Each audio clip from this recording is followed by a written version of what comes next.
su venida ya está cerca.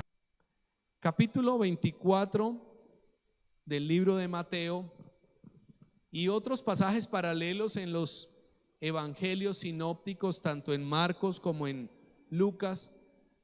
Jesús indicó acerca de su regreso. Ahora, lo interesante es que apenas Jesús va a ir a la cruz, todo esto está en el marco de lo que llamaríamos esa última semana que Jesús pasó en la santa ciudad, en Jerusalén, y que trajo muchas enseñanzas a sus discípulos. ¿Por qué? Porque Él ya iba a partir. Iba a ir primero a la cruz, iba a vivir ese juicio indebido, pero por esa muerte en la cruz Jesús iba a traer la salvación, pero iba también a traer la esperanza con la resurrección. Ese es el escenario en que están allí.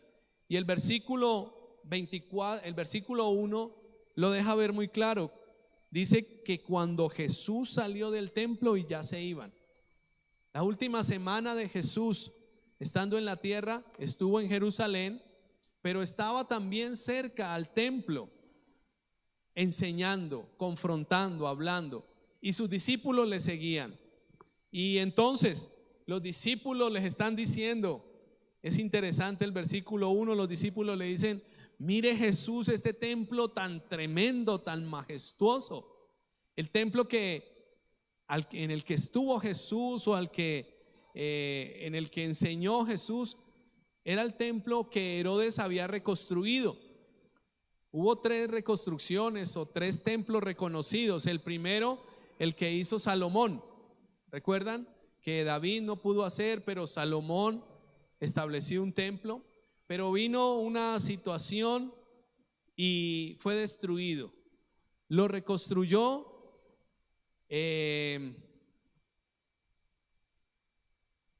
Zorobabel, el templo de Zorobabel.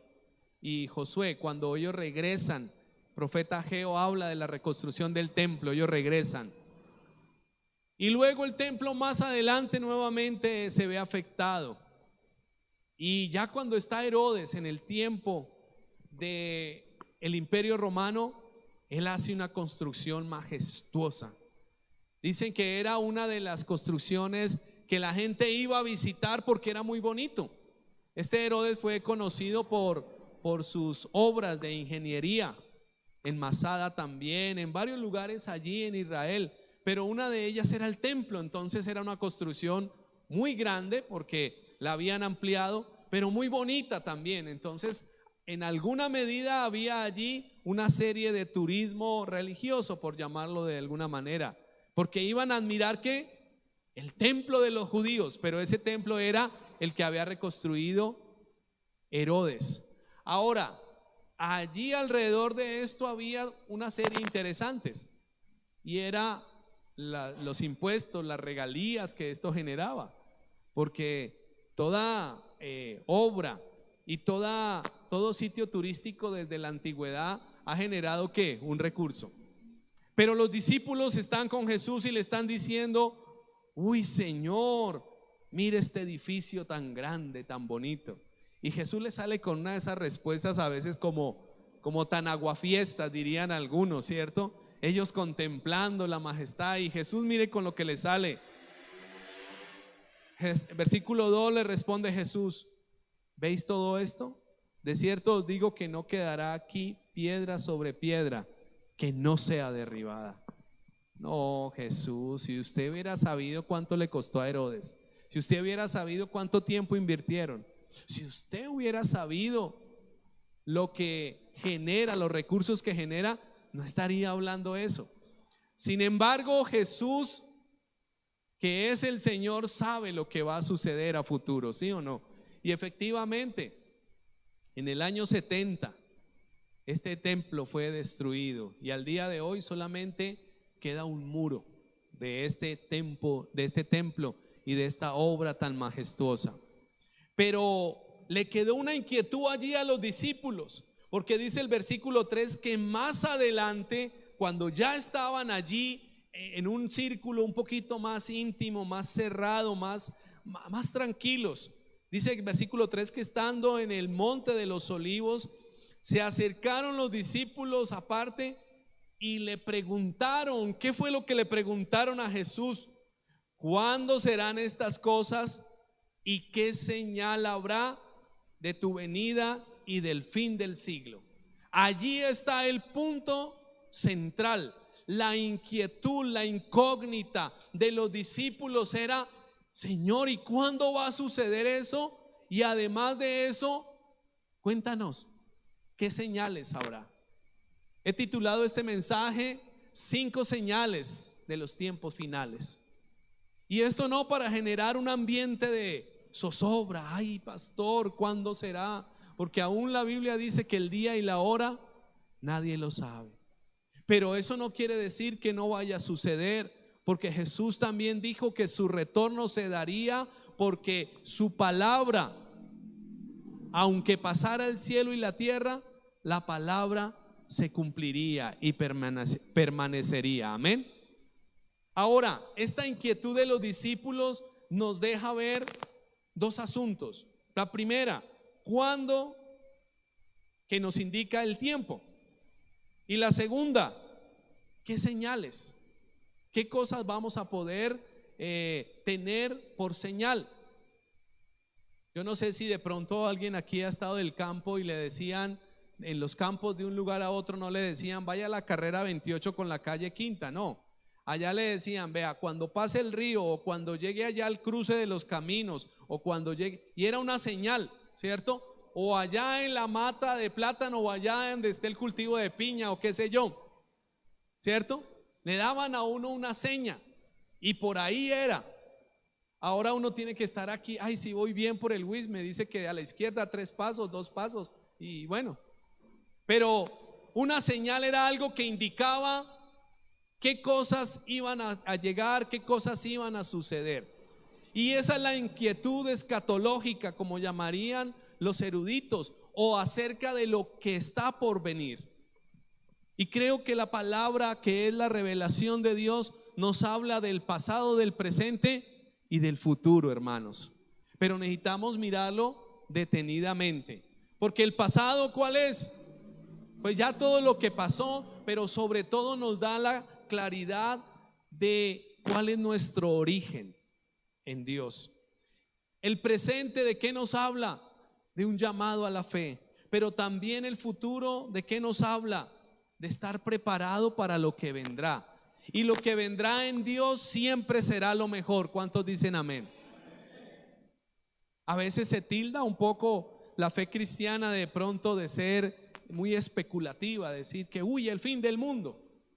No, aunque aquí hablan del fin del siglo, es no de ese primer siglo, sino el fin realmente del mundo. Pero no con esa zozobra de que ¿qué va a pasar?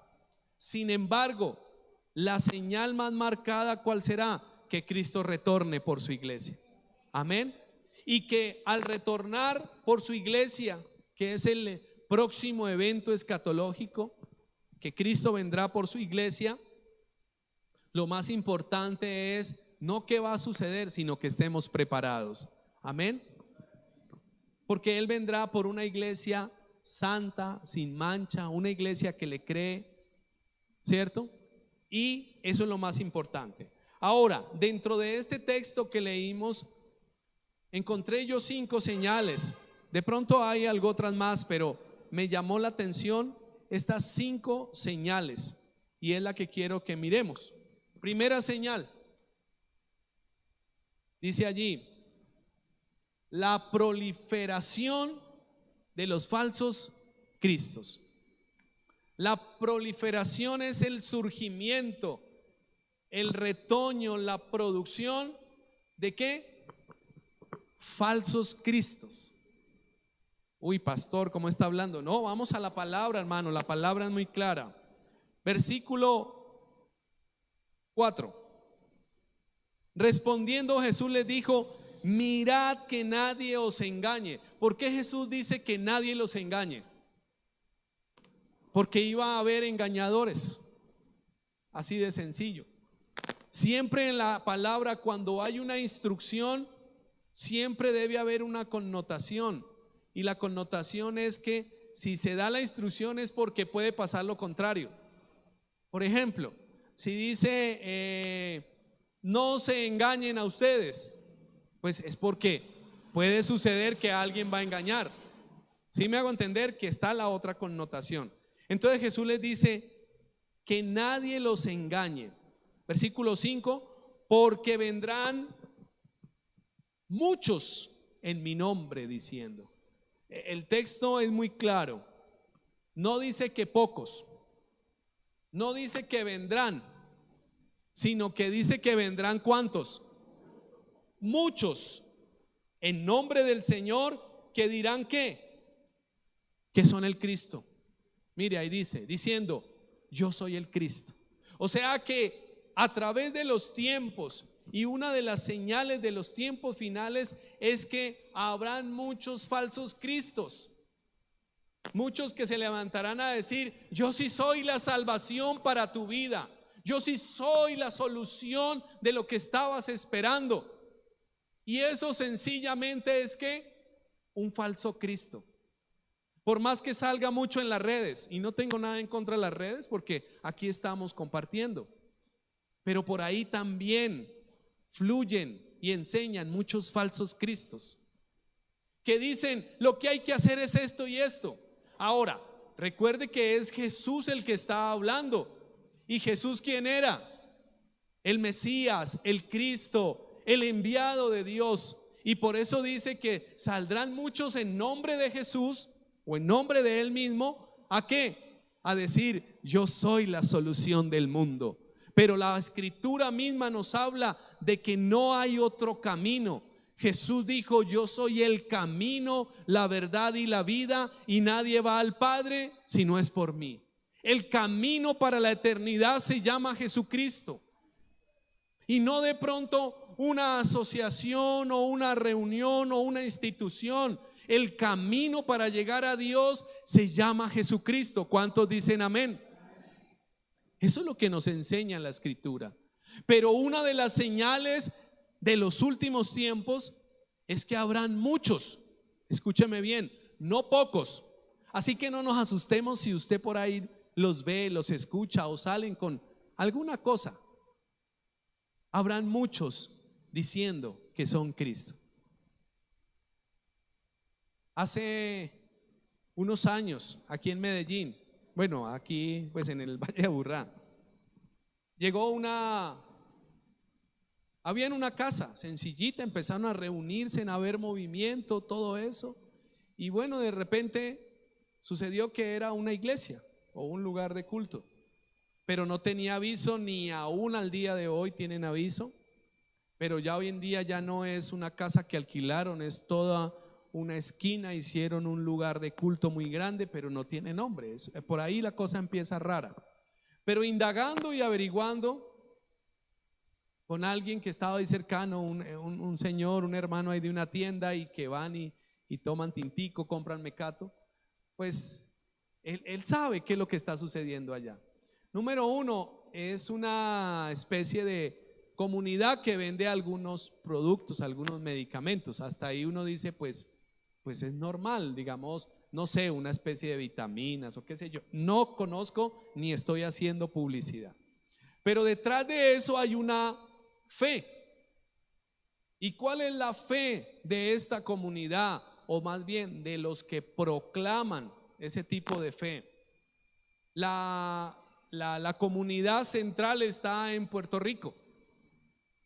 Y la intención es que crezcan en la parte económica, y uno dice, pues bueno, muy bien, pero también que crezcan en la fe, porque están recogiendo una cantidad de recursos para comprar un terreno muy grande en Puerto Rico y allí llevar a todos los que se van a salvar, porque los que se van a salvar son todos los que pertenecen a esa comunidad. Ahí ya dice, eso es un falso Cristo, ¿cierto? ¿Acaso la Biblia pide todo eso? No, la Biblia pide que creamos en el Señor. Juan 3:16, que dice, porque de tal manera amó Dios al mundo que ha dado a su Hijo unigénito, o sea, a Jesús, para que todo aquel que crea en Él no se pierda, sino que tenga vida eterna. Ya lo de los terrenos y todo eso, eso ya suena a otra cosa muy rara, ¿cierto? Falsos cristos. En Bogotá surgió una corriente hace unos años donde surgió un falso Cristo. Literalmente él decía que era el Mesías. ¿Y sabe qué pasó con este Mesías? Se murió. Como todos los mortales nos tocará un día. Se murió. Y estuvo un tiempo ahí como en silencio, porque ahora ¿cómo le decimos a toda la gente que le hemos dicho que ese es el Mesías, que ese es el Cristo? Y ahora ¿cómo le decimos que se murió? Bueno, lo mantuvieron ahí un tiempo hasta que ya, ¿qué pasó con el Mesías? ¿Qué pasó? Bueno, en últimas pues se murió. Pero un momentico, les dijeron, ya no está el Mesías. La ex esposa ahora la llaman la esposa de Dios. Y entonces la gente ahora decía, ya no es un Mesías, sino ahora tenemos a la esposa de Dios. Y empezaron a enredar, y le cuento que eso fue muy fuerte aquí en Medellín. Se los pongo de esta manera, cómo se proliferó esos falsos cristos. En los buses públicos, ustedes han visto que algunos, bueno, aquí no he visto muchos, pero que algunos en la parte de atrás hacen publicaciones de comercio. Entonces, por ejemplo, una industria o una institución o algo. ¿Sí han visto esos anuncios que llevan los buses? En ese tiempo vivíamos en Robledo y allí la mayoría de buses tenía allí el mensaje: la esposa de Dios, la salvación para este tiempo. Así abiertamente. Yo decía, oiga, no fue suficiente con el engaño inicial de que había un falso Mesías o que era el Mesías, sino que ahora le sumaron. Y yo decía, definitivamente para estos asuntos cualquier locura, o como dicen en la cultura paisa, cualquier bobada van a salir a decir, sin un fundamento de la palabra. Entonces habrá muchos hermanos. ¿Conoce de pronto usted, ha escuchado, le ha llegado que este sí es la salvación? Revísalo muy bien, porque si no es Cristo el Hijo de Dios, es un falso Mesías. Y un falso Mesías puede ser o uno que se proclame como falso, o uno que diga, este es el único, este sí es el verdadero, porque el verdadero se llama Jesucristo, no hay otro. Amén. Pastor, pero mire qué tan bonito, tan chévere la publicidad, tan juvenil, tan carismático el líder. Puede ser el que sea, pero es un falso Mesías. Y eso tenemos que tenerlo claros, hermanos. Entonces, tengamos cuidado, porque la recomendación de Cristo, ¿cuál fue? Mirad que nadie os engañe. O sea que hay que tener cuidado con el engaño.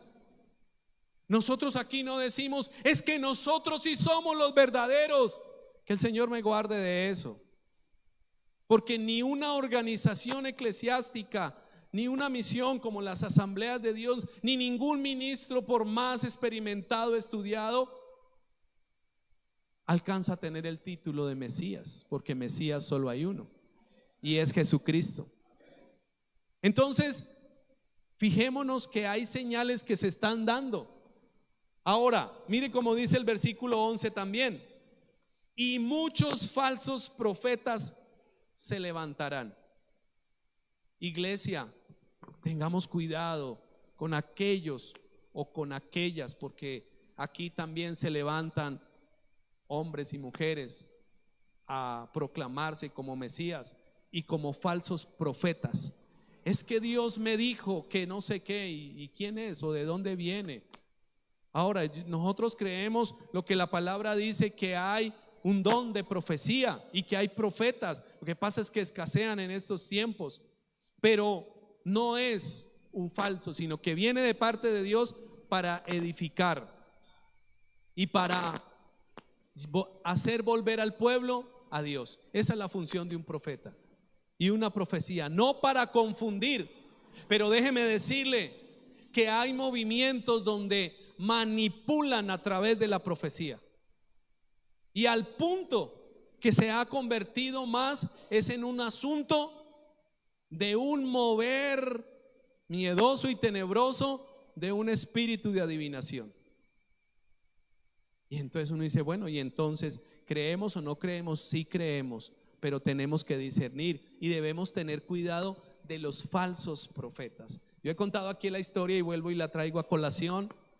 Una vez un hermano me llamó, se congregaba aquí, pero tuvo que trasladarse a la ciudad de Medellín por asuntos laborales. Pero él me llamó y me dijo, pastor, necesito comentarle algo y quiero que usted pues me dé una orientación. ¿Usted qué debo hacer o cómo? O deme claridad al asunto. Le dije, cuénteme. Y entonces me dijo, es que vino aquí al negocio, porque él trabajaba en un negocio, y un hombre, y empezamos a charlar, y yo le dije pues que yo era cristiano, y entonces él me dijo que era profeta. Y entonces un día fue a mi casa, y en mi casa yo tenía unas máquinas, incluso las tengo ahí quieticas. Y entonces él preguntó que esas máquinas qué, y bueno, él se interesó fue como en las máquinas. Eran máquinas muy sencillas, pero eran unas herramientas que él tenía. Y entonces que en medio de eso, que él le dijo, el Señor me dice, yo como profeta de Dios, el Señor me dice que usted me debe dar esas máquinas. Y yo me quedé pensando, y yo, bueno, yo soy cristiano, es un profeta, sí, los profetas, pero yo le dije, no, déjeme y en estos días hablamos. El hombre no le tomó cuento así de una, por más que le dijo que era profeta. Entonces me llamó y yo le dije, primero que todo, yo no sé un profeta para qué necesitará esas máquinas. Y segundo, hermano, si usted no tiene eso en su corazón de entregar, ni tampoco ve la necesidad, no lo haga ni se deje manipular por un falso profeta.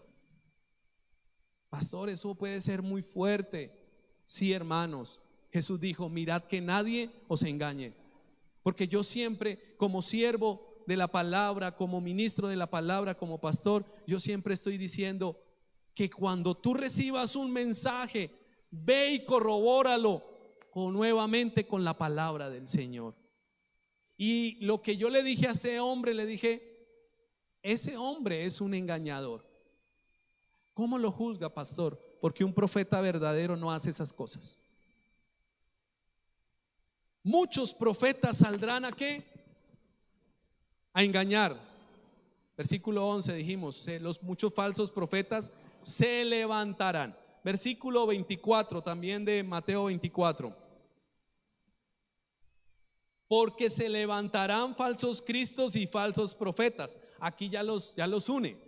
Y dice aquí, y harán grandes señales y prodigios, de tal manera que engañarán, si fuere posible, aún a los escogidos. Padre de la gloria, ni siquiera debemos confiar de las señales y los milagros y los prodigios de los falsos profetas, porque aún se darán la forma de hacer trucos y engaños.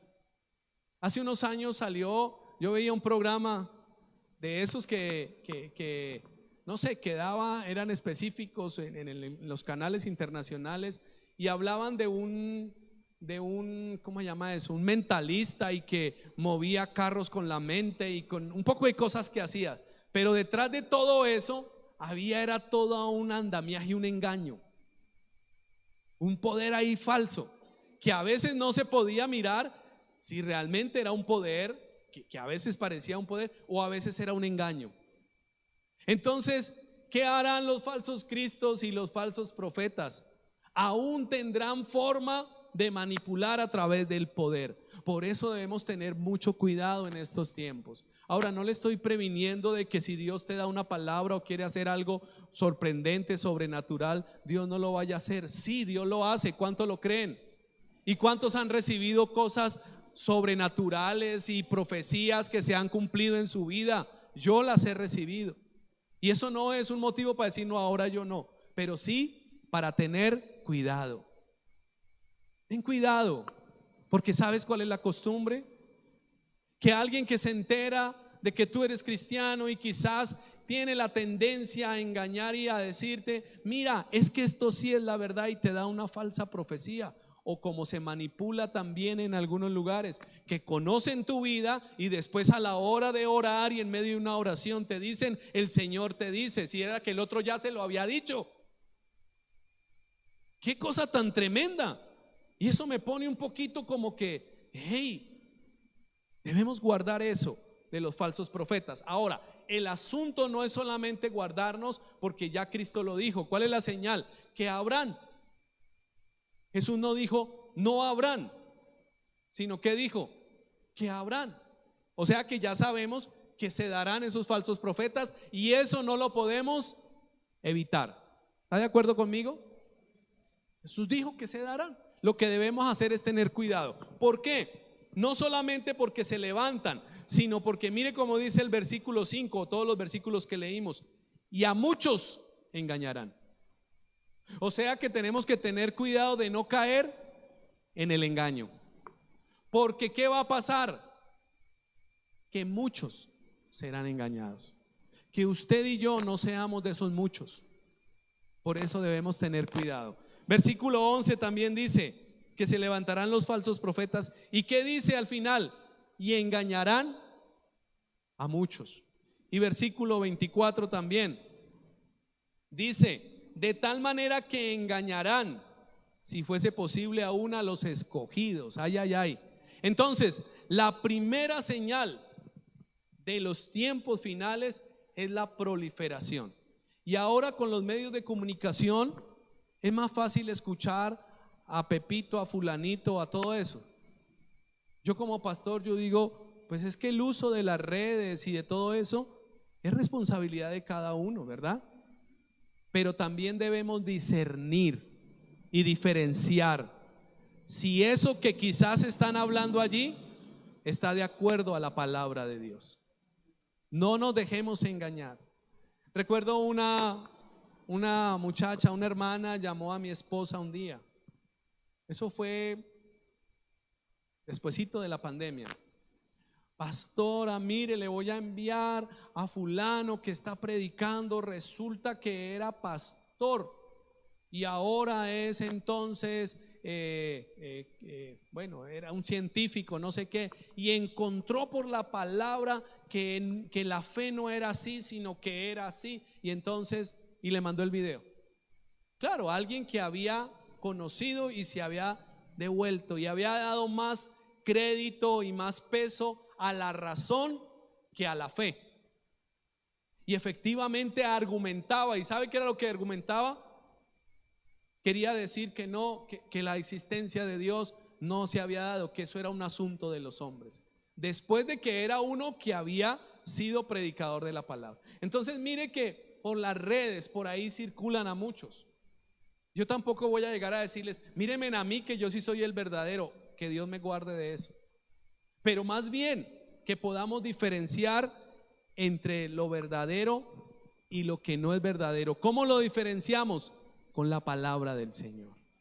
Por más buena que parezca la predicación o el mensaje, por más chistoso que parezca, porque es que por más bonito y agradable que sea como presentan el mensaje, siempre pasémoslo por el filtro de la palabra, porque esa es una señal. La segunda señal tiene que ver con los conflictos bélicos. Segundo punto, está muy claro, ¿no? Allí en el versículo 6 y 7, ¿qué dice? Y oiréis de guerras y rumores de guerra. Mirad que no os turbéis, porque es necesario que todo esto acontezca, pero aún no es el fin. Porque se levantará nación contra nación y reino contra reino. Las guerras, en la misma expectativa de qué va a pasar con el mundo. Yo recuerdo que desde que se inició la guerra por allá en el Golfo Pérsico, eso fue como en los años 90, 95, no recuerdo exactamente. No es que haya perdido la memoria, sino que es que no tengo el dato. Cuando la guerra del Golfo Pérsico se generó una expectativa. Esta es la tercera guerra mundial y ya se va a acabar todo. Han pasado casi 30 años y ahí vamos.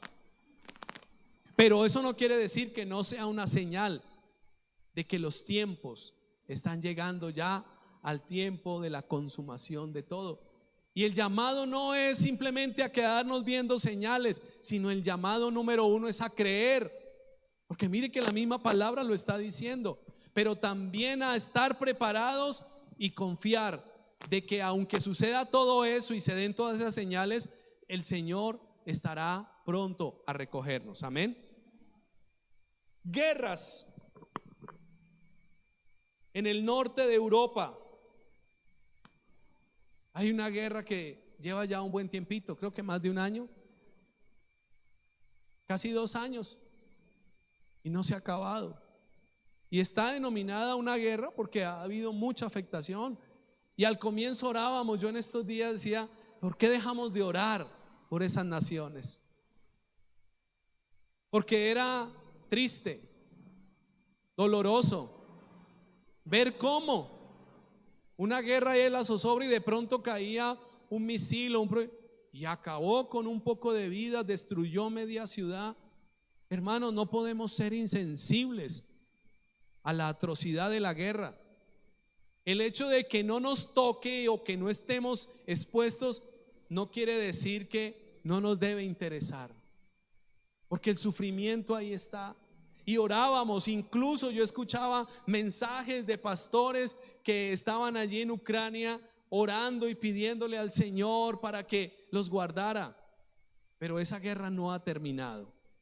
¿O qué tal la guerra del Medio Oriente, que ya son casi 3 meses, creo? Y si escucha uno las cifras de los muertos, uno dice, ¿y a qué horas todo eso? Y la verdad, una vez más, no podemos ser insensibles a decir, no, son 1000, son 20,000, son 30,000 muertos, son los que sean. No, porque es atroz el dolor de la guerra. Y si quizás usted ha vivido en medio de un conflicto y de guerra, usted sabe que eso es bien maluco, es horrible. Recuerdo unos hermanos que estaban en el Urabá, y cuando pastoreábamos allí en el Regalo de Dios aquí en Medellín, que muchos habían sido desplazados, y me contaban sus historias y decía, pastor, era tan triste uno tener que pasar una tarde, una mañana o a veces un día debajo de una cama. Y yo, ¿y por qué? Porque estábamos en medio de una guerra y nuestras casas, que eran en madera, eso sentía uno como se perforaban los disparos y todo, y uno para poder preservar allá metidito y aún hasta aguantando hambre y ya esperar como que no hubiera nada del ruido de la guerra para ahí sí podernos parar. Eso es muy horrible. ¿O qué tal pensar allá en medio de una guerra fuerte, de no saber a qué hora se destruye?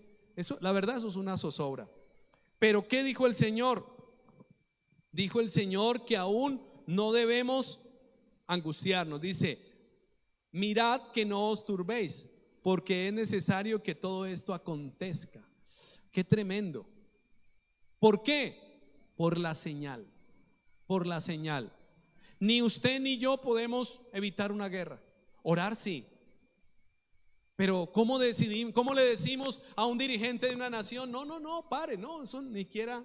Pero sí podemos por lo menos orar. Pero sobre todo entender, hermanos, lo que la palabra nos dice, que los conflictos bélicos, que las guerras, que cuando se levanta nación contra nación, estamos diciendo, la palabra se está cumpliendo, porque el Señor lo dijo y es una de las señales. ¿Qué fue lo que dijeron los discípulos? ¿Cuándo será esto? ¿Y cuáles son las señales? Así que, iglesia, tenemos que estar atentos a las señales. La tercera señal aparece allí y es la afectación de la salud y el bienestar. Versículo 7 también, porque se levantará nación contra nación y reino contra reino, y habrá pestes y hambres. Pestes y hambres. El mundo entero se está reponiendo de una pandemia, situación que no se había dado 100 años atrás o 4 siglos atrás, que también hubo una situación similar a nivel mundial. Lo que pasa es que ahora sí sabíamos cuántos se contagiaban. ¿No se acuerda usted en la pandemia que las noticias eran: se contagiaron tantos total, tantos en Antioquia, tantos en Cundinamarca, tantos en la costa, y esas eran las noticias, ¿cierto? Y a la par que se contagiaban, y eso subía, muy pocas veces disminuía al comienzo, también contaban, y tantos fallecieron. Tuvimos pues como, ya al estar inmerso en esta era de comunicaciones, pues teníamos mayor información, pero ha habido situaciones, ha habido pandemias en otro momento. Sin embargo, no solamente pasó ya con el tema vacunas, todo lo que se había venido dando, sino que aún siguen las enfermedades como nunca antes. La humanidad se está enfrentando a un flagelo tan fuerte como el cáncer, de lo que sea. Antes, ¿cómo era? Por allá se enteraba. Yo recuerdo que uno dice fulano, fulana, y uno, bueno, mi mamá era la que le gustaba o todavía le gusta visitar enfermos, y ella decía vamos, y me acuerdo que una vez fuimos a visitar a una amiga de ella que estaba padeciendo por el cáncer, pero eso era por allá. Ahora, ¿no le parece que ha sido como tan cotidiano? Que se presentan situaciones y la gente dice, mire, es que mire, me salieron unos resultados más, mire que no sé qué, y nos estamos viendo casi que en cada familia encontramos una persona con una situación por este flagelo del cáncer en lo que sea. ¿No le parece que eso es una peste también? Una afectación de la salud fuerte. Pastor, ¿y entonces qué hacemos? No entendamos las señales, porque si quizás alguno está en medio de ese proceso, bueno, Señor, tu poder es grande para sanarme, para sostenerme, para ayudarme a soportar esto. Pero también entendamos lo que la palabra nos dice: esas son señales. ¿Señales de qué? ¿Qué dijeron los discípulos? ¿Qué señal habrá de tu venida? O sea, son señales de que Cristo volverá. Y sabe, llegó un meme en estos días ahí de un grupo de pastores y hablaban de los 5 temas menos predicados en la iglesia actual. Y uno de los temas, ¿sabe cuál era? Precisamente este de la venida de Cristo. En algún momento el año anterior, en medio de un amanecer o un sueño, el Señor me permitía ver a un estremecer fuerte. Era como un temblor, como un terremoto, pero había mucha angustia. Y yo pensaba, Señor, esto es una señal, esto es una señal. Y el Señor me decía, claro, esto es una señal. Tienes que comentarla, tienes que decir al pueblo mío que las señales se están dando. Y yo, wow. Y yo no quiero quedar aquí como la expectativa de que, uy, el pastor dijo, pero yo tampoco me puedo callar. Y mire también lo que la palabra está diciendo. Las señales se están dando, hermanos. ¿Cuántos dicen amén? Usted, qué bueno que usted vuelva y revise y mire, analice un poquito lo que está sucediendo alrededor. Las señales se están dando. Yo aquí no le estoy dando ni la fecha, ni la hora, ni el día, ni mucho menos el lugar, porque ni la hora ni el día nadie lo sabe. Y sabe el lugar que el Señor reunirá a su pueblo: todo el mundo, porque por todo el mundo hay creyentes, por todo el mundo hay quien espera a Cristo. Entonces no podemos decirnos, ay, vámonos para Copacabana, una buena finquita, que quepa un buen número de personas, o reunamos. Eso lo han hecho muchos falsos cristos desde mucho tiempo atrás. En Estados Unidos también surgió una comunidad así, muy grande, engañaron a mucha gente, movieron muchos recursos, una cosa impresionante. Terminó siendo falso todo eso. Entonces, no tengamos el temor, ay, ¿para dónde me tengo que ir para ser salvo? No, tener nuestro corazón siempre con el Señor y confiados. Amén. Cuarta señal, el estremecer de la naturaleza. Ya lo dijimos, ¿no? Cuando la naturaleza ruge, cuando la naturaleza se estremece, es fuerte. Aquí por lo menos, ¿qué sucedió? Yo escuchaba como las ventanas, yo escuchaba como un chasquido de las ventanas, yo no sé, muchos de muchas formas. Otros por ahí dijeron que escuchaban un aullido como un previo Pero ¿qué dice la escritura? Versículo 7. Y habrá terremotos en diferentes lugares. La tierra se estremece. Terremotos en Colombia, en algunas ciudades, Popayán, Armenia, en Latinoamérica, en el Perú, en Ecuador, en Chile, en México. Yo estaba muy pequeño y por ahí hay una película también cuando sucedió el terremoto en México, y en estos días en la radio, aprovechando de ese movimiento que hubo esta semana, pues retomaron como un listado, y yo decía, uy Señor, varios terremotos, y sin hablar, solo en América Latina, sin hablar los que se dan por allá en Asia, maremotos, o en el Medio Oriente, Pakistán tuvo. ¿Se da cuenta lo que dice la palabra? Habrá terremotos ¿en dónde? En muchos lugares. Iglesia, amigos, hermanos, las señales están dadas, ¿sí o no? Analícelas usted, piénselas, considérelas, pero sobre todo estemos preparados. Y quiero hablar de una quinta señal, porque tanto la primera como la quinta señal tiene que ver con lo que nosotros debemos estar haciendo. Versículo 14. La quinta señal es la transmisión del mensaje de esperanza. Dice el versículo 14: y será predicado este evangelio del reino. ¿En dónde? En todo el mundo, para testimonio a todas las naciones, y entonces vendrá el fin. Hermanos, no todo el panorama queda así como lúgubre, oscuro, asustador, no, porque la señal también de los últimos tiempos es que la iglesia esté predicando el mensaje de salvación.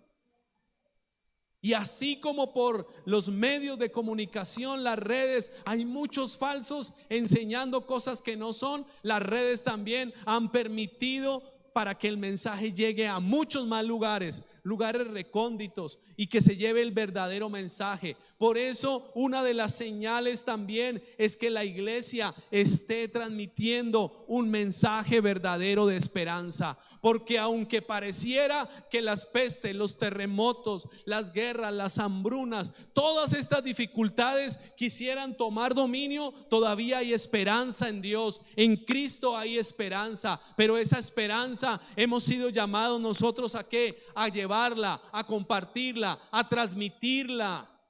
Entonces fíjese que el panorama no simplemente queda en que no, todo está mal, todo va de mal en peor. ¿Cómo es que dice el dicho? Salimos de Guatemala para Guatepeor, o etcétera, etcétera. No, sí hay una esperanza. ¿Por qué? Porque el mensaje del evangelio se debe estar predicando ¿en dónde? En todo el mundo. ¿Y por qué digo que aquí estos dos puntos tienen que ver directamente con la iglesia? El primer punto dije que la proliferación de los falsos cristos, o sea que la iglesia debe estar atenta y preparada para poder diferenciar. Amén. Pero con todo el amor, yo preguntaría, ¿qué tanto leemos la Biblia? ¿Qué tanto estudiamos la palabra? Nos estaban invitando a unos cursos de la Escuela Global de Libertad en Cristo. ¿Sabe? A veces tenemos tiempo para muchas cosas, pero no para escudriñar la palabra. ¿Qué tanto lees la palabra en tu casa? Pastor, es que no me queda tiempo.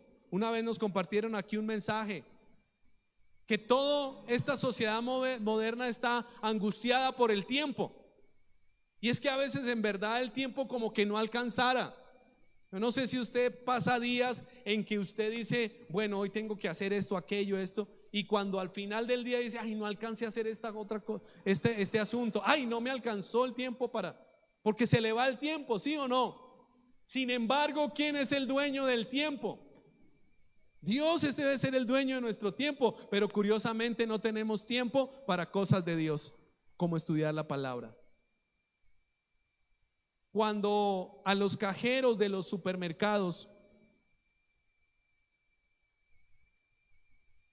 ahora y bueno, hace un tiempo más y ahora pues hay más dinero plástico, más tarjetas, más QRs y todo esto, le enseñaban a los cajeros a identificar los billetes falsos. Pero ¿cómo era que identificaban los falsos? Conociendo mejor los buenos. ¿Sí me hago entender? Porque uno no sabe cuál va a ser la trampa, cuál va a ser la falsedad.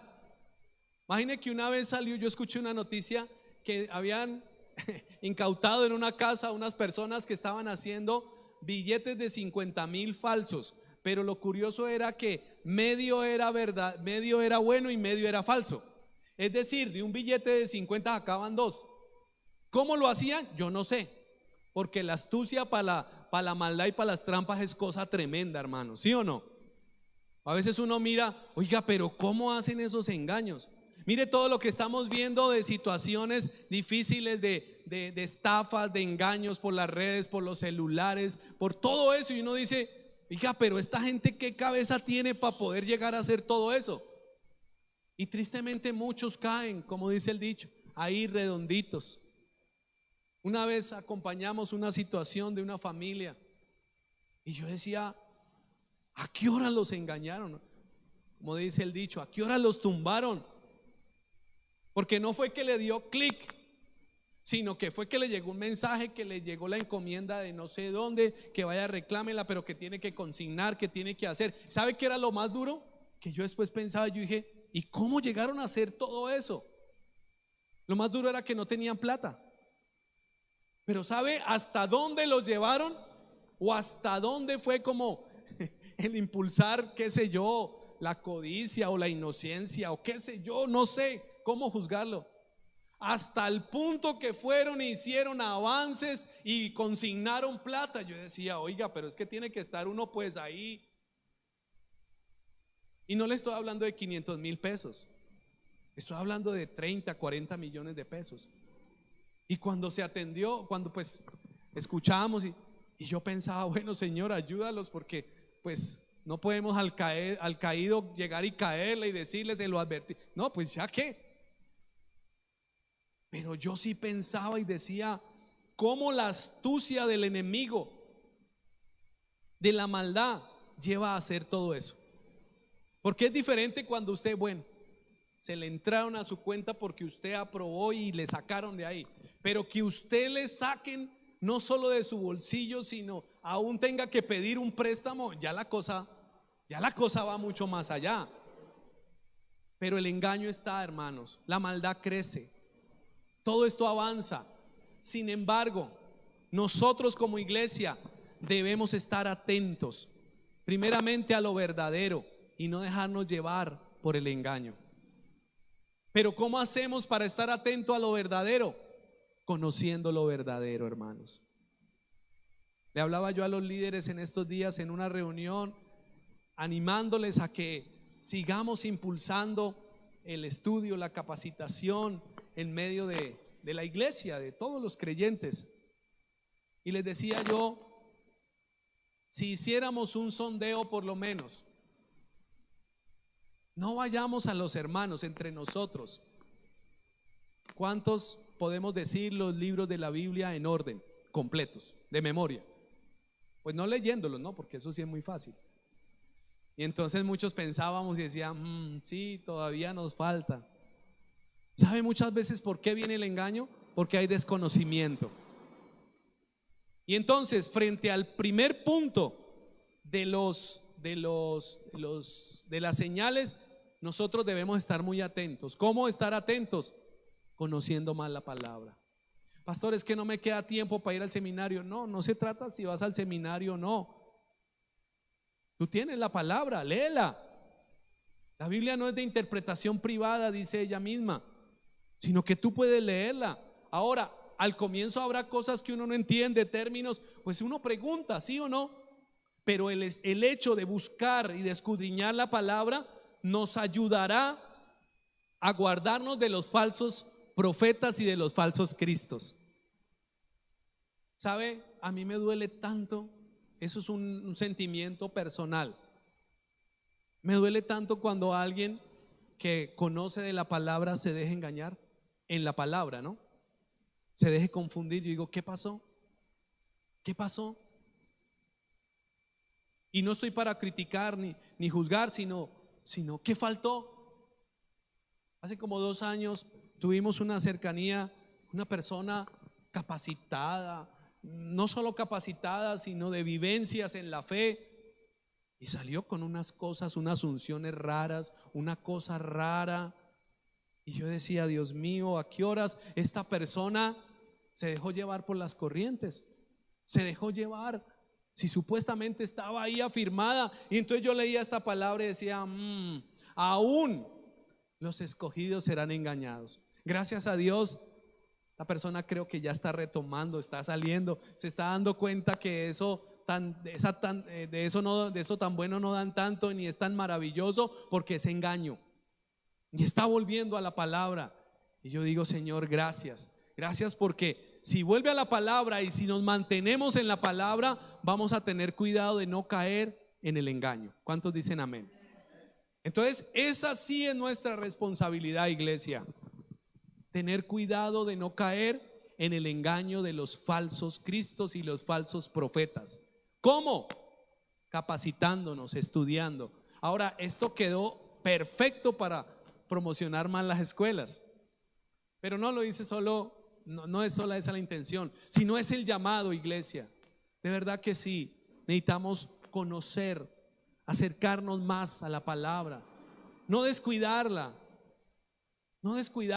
sino escudriñarla, saber que en ella están los tesoros de la sabiduría y la guianza, y no ser apáticos. Ay, otra vez estudiar. ¿Será que el pastor no tiene otro curso? Pues no, pues es que quisiera enseñar otro poco de cosas, pero no tengo la habilidad. Enseño lo de la palabra. Ahora, ¿para qué? Para que estemos preparados. Y lo segundo, el último punto, también la última señal, tiene que ver 100% con nosotros. Marcos capítulo 13, versículo 10. Evangelio de Marcos capítulo 13, versículo 10. Es un pasaje paralelo y Marcos escribe de la siguiente manera acerca de Jesús. Y es necesario que el evangelio sea predicado antes a todas las naciones. Aquí hay un llamado directo para la iglesia, para los discípulos, la predicación del evangelio. ¿Es responsabilidad de quién? De todos como iglesia. Porque no podemos pensar que la iglesia es el pastor o los líderes o los que sirven o los que trabajan en la iglesia. No, ¿quién es la iglesia? La iglesia somos todos los que hemos creído en el Señor. Y el llamado de parte de Dios es a predicar el evangelio, compartir las buenas nuevas. Así que iglesia, que podamos nosotros tener un compromiso con el Señor, tener esa sensibilidad y entender, estamos en los últimos tiempos, pues también el evangelio y también Dios tiene un llamado a que prediquemos a otros para que muchos también puedan andar esperando al Señor y puedan estar en la salvación tan maravillosa que el Señor nos dio. No podemos estarnos quietos, iglesia. Y creo que a veces nos sentimos muy cómodos. Yo me siento muy bendecido por el evangelio. Yo digo que lo mejor que me ha pasado en la vida es haber conocido el evangelio. Yo no sé a usted. Denle un aplauso a Dios.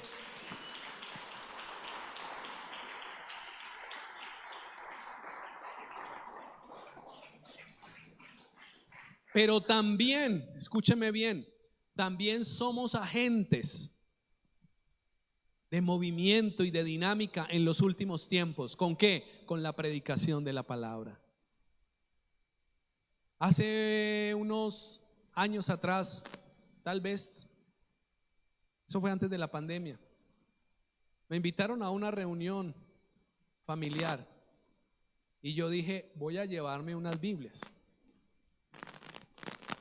y les voy a dar a todos mis familiares, primos, tías, bueno, a todos los que puedan, a los que vayan, yo les doy una Biblia. Pero yo les dije, bueno, quiero darles un mensajito de 3 minutos antes de darle la Biblia. Y decía, ay Señor, pero yo qué les digo, yo qué les digo. Bueno, el Señor puso en mi corazón algo como lo siguiente. Les dije yo, porque yo estoy en Medellín y la mayoría está al interior, en Bogotá. Entonces yo les dije, vea, yo he aprendido que es bueno compartir. Y si yo tuviese una finca, un lugar de recreo, algo, yo les diría, venga, vamos a mi finca, disfrutemos, pasémosla bueno y todo eso. Si el Señor me la regala un día, qué rico. Si no, pues tampoco. Pero sí tengo algo para compartirles de lo que Dios me ha dado y es muy valioso. Y quizás es más valioso que lo terrenal. Le dije, es la palabra de Dios, y a cada uno le regalé y les dije, mira, para que la lean, para que puedan conocer a Dios, para que puedan. Porque sabe, muchas veces nosotros quisiéramos compartir con otros cosas que el Señor nos da, ¿sí o no? Usted disfruta, yo creo que usted disfruta con alguien cercano a usted y le dice, ay, te voy a invitar a almorzar, y entonces le hace el almuercito bien rico, o le da un regalito, o bueno, qué sé yo. Pero como iglesia nosotros debemos entender que el Señor nos ha dado lo más valioso, la vida eterna, la salvación eterna. Y aunque nosotros no seamos los salvadores, nosotros sí podemos compartir de lo más valioso, que es un mensaje de salvación. Sea que tú des un mensaje, o sea que tú regales una literatura, o sea que compartas una predicación o una enseñanza de sana doctrina, estás regalando esperanza y vida eterna. Y eso es parte de la función de predicar el evangelio. No seamos cristianos 007 como la película Agente Secreto 007. Nadie se da cuenta, nadie sabe de que tú tienes una fe, de que tú sirves al Señor, sino por allá que cuando de pronto te vieron entrar a la iglesia, o de pronto, ay, usted es cristiano, ay, ¿cómo así? No seamos cristianos secretos, no, abiertos. Al contrario, que los demás sepan, pero también prediquemos el evangelio. ¿En dónde? Ahorita oraban acerca de las mujeres que vinieran, que invite a la prima, a la hermana, a la vecina, a la compañera, a donde sea que el Señor nos lleve, porque esto también hace parte de la señal de los últimos tiempos, compartir el evangelio a otros. Iglesia del Señor, creo que nos compete buscar más de Dios y de su palabra para no dejarnos engañar. Y nos compete también grandemente volvernos esos portavoces, esos mensajeros de la esperanza para este mundo. Porque ¿cómo es que está el mundo? Acuérdese, las señales, ¿cuáles son? Terremotos, enfermedades, guerras, todo eso es angustia social, ¿sí o no? Pero la iglesia del Señor, que somos tú y yo, hemos sido llamados ¿para qué? Para llevar esperanza. Amén. Y que no nos quedemos solo a decir, ah, sí, yo ya sabía que esa es la señal. No, tenemos un trabajo, tenemos una misión por hacer y no podemos callar. ¿Cuántos quieren comprometerse con el Señor para decirle, Señor, usa mi vida, que yo pueda conocerte más, que yo pueda indagar más de tu palabra, pero también que pueda compartir a otros de la fe, de la esperanza verdadera? ¿Cuántos quieren hacer eso esta mañana? Colóquese de pie, no nos quedamos solo con la enseñanza. ¿Cuál es nuestra responsabilidad? Cuidar la sana enseñanza y compartir el mensaje del evangelio. Amén. Porque solo hay un Salvador, solo hay un mediador entre Dios y los hombres, Jesucristo hombre. Porque en ningún otro nombre hay salvación sino en el nombre de Jesús. En Hechos dice esto también. Antes de tomar la cena del Señor, ¿qué tal si oramos y le decimos, Señor, ayúdanos a entender el mensaje de hoy, el llamado? Creo que quedaron muy claras las señales. Usted las puede volver a leer ahí en la Biblia. Nunca hablamos de tiempos o de días específicos, no. Allí está el versículo. Venga, yo le digo qué versículo es, que dice que el día y la hora nadie lo sabe, que es el versículo 24. Mateo 24, 24.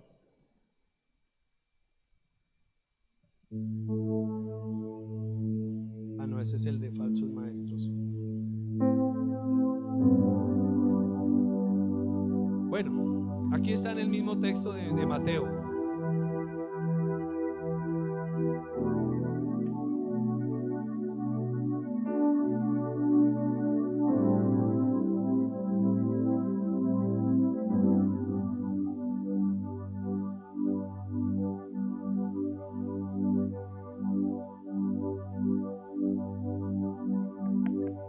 El día y la hora nadie lo sabe, capítulo 3, versículo 36. Pero el día y la hora nadie sabe. ¿Quién es nadie? Nadie. No Nadia, por si acaso está la hermana Nadia. No, nadie lo sabe. Pero las señales sí están dadas. Entonces no podemos ponernos a decir es que es mañana, pasado mañana. No, al contrario, debemos estar preparados. ¿Y cómo preparados? Conociendo más de su palabra para no ser engañados y predicando el mensaje de la palabra. Oremos al Señor pidiéndole que nos ayude a ser esforzados. Muchas veces el estudiar, el leer la Biblia, el buscar más de Dios, a veces es una lucha, es un esfuerzo, porque quizás tienes muchas ocupaciones. Pero te invito a algo, a que le des prioridad a Dios, y de ahí para adelante, más bien de ahí para atrás, esas preocupaciones, el mismo Señor se encargará de ir organizándolas. Pero esforcémonos un poco más. Los tiempos son tiempos donde las señales se están viendo de que Cristo volverá por su iglesia, y debemos estar preparados. Pero también debemos estar alistándonos para compartir a otros el mensaje. Es sencillo. Oremos al Señor. Padre, gracias te damos esta mañana. Gracias por tu palabra. Tu palabra es verdadera. Tu palabra, Señor, es veraz. Y tu palabra es eterna, Señor. El cielo y la tierra pasarán, mas tu palabra, Señor, permanecerá y se cumplirá eternamente. Señor, ayúdanos como iglesia a prepararnos, a conocer más, a escudriñar la Escritura, a no tener pereza, cansancio, apatía, sino al contrario, entender que en la medida que podamos conocer tu palabra y saber qué es lo que ella nos indica, podemos guardarnos de las falsas enseñanzas, de los falsos mesías, de los falsos profetas, y no caer en el engaño y en el error. Señor, guarda tu iglesia, Señor, y que tu Espíritu, Señor, sea ahí enseñándonos cada día. Pero también, Señor, tenemos ese llamado, ese compromiso, Señor, a llevar un mensaje de esperanza. El mundo, la sociedad se muere y se debate allí entre conflictos, entre enfermedades, entre caos. Pero Señor, solo tú tienes esperanza, solo tú tienes palabras de vida eterna. Solo Cristo es el que nos dará la salida. Solo Cristo es el que alumbrará nuestra vida. Solo Cristo será el que romperá las cadenas que nos oprimen, las angustias, porque aún hay cosas que el enemigo ha querido tomar dominio y control, pero tú, Señor, eres quien puede romper esos yugos, Señor, y que podamos vivir una vida libre para ti, una vida que te agrade, no dominada ni por el pecado ni por el engaño, sino una vida que te agrade en santidad, en confianza. Dígale: Señor, ayúdame a ser tu portavoz, que no tenga temor de hablar, que no deje la oportunidad de hablar para una próxima, sino que cada vez que pueda, yo pueda hablar de la esperanza tuya, yo pueda hablar de tu amor, yo pueda hablar de tu sanidad que traes a nuestras vidas, que yo pueda hablar de que solo Cristo es la solución a nuestra vida. Y no solo como una frase más de cajón, sino como realmente algo que podemos vivir, porque en Cristo podemos vivir una vida en plenitud, en santidad, una vida que le agrade a Dios, una vida en paz, aunque tengamos dificultades. Señor, que cada uno de nosotros podamos ser portavoces de tu palabra. Te lo pedimos en esta hora, en el nombre de Jesús. Amén y amén. Iglesia del Señor, no callemos, al contrario, hablemos.